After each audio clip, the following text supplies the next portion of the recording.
അടുത്ത വൈറൽ സാരാണ്.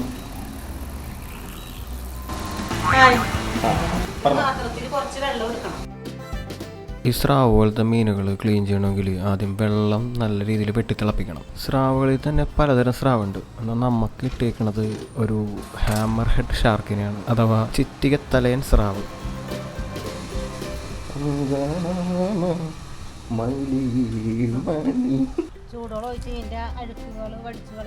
പരമാവധി ഇങ്ങനെ ഒഴിച്ച് പഠിക്കണേക്കാൾ മുക്കി പഠിക്കണത് ബെറ്റർ. കാരണം എല്ലായിടത്തും എത്തും. പിന്നെ നിങ്ങൾക്ക് കൈകാര്യം ചെയ്യാൻ ബുദ്ധിമുട്ടാണെങ്കിൽ ഒന്നും നോക്കണ്ട, നേരെ സ്രാവിന് 2 കഷ്ണം വയ്ക്കും.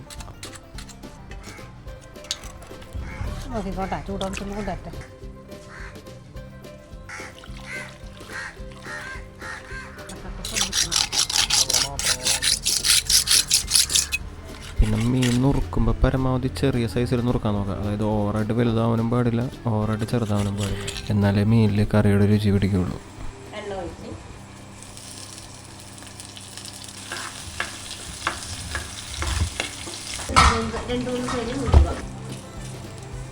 കടുക്, ഇഞ്ചി വെളുത്തുള്ളി പേസ്റ്റ്, മല്ലിപ്പൊടി, മുളക് പൊടി, തേങ്ങ എന്നിവ വറുത്തരച്ച്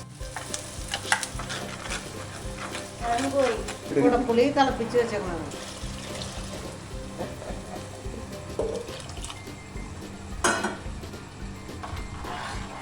ആവശ്യമായ ഉപ്പ്,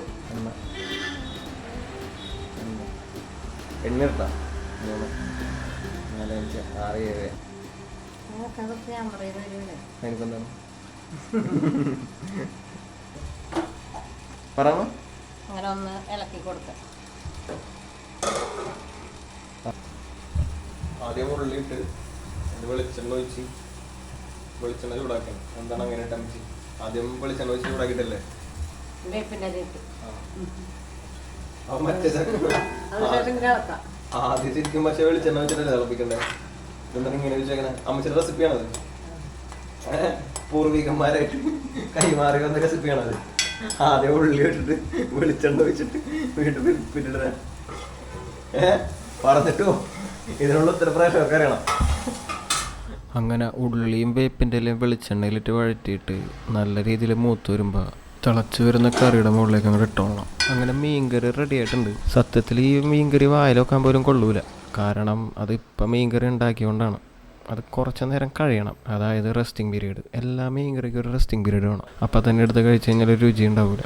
ഏകദേശം ഒരു 8 മണിക്കൂറെങ്കിലും റെസ്റ്റ് ചെയ്യാൻ വെച്ച് കഴിഞ്ഞാൽ ഇതേപോലെ നെയ്യൊക്കെ അത് തെളിഞ്ഞ് വരും. ഇപ്പം ഈ മീൻകറി അടിപൊളിയാണ്. ഞാൻ പൊട്ടിൻ്റെ ഒപ്പമാണ് പിടിച്ചത്. ആ വീഡിയോ ഞാൻ എടുത്തിട്ടില്ല, പക്ഷേ അടിപൊളി മീൻകറി.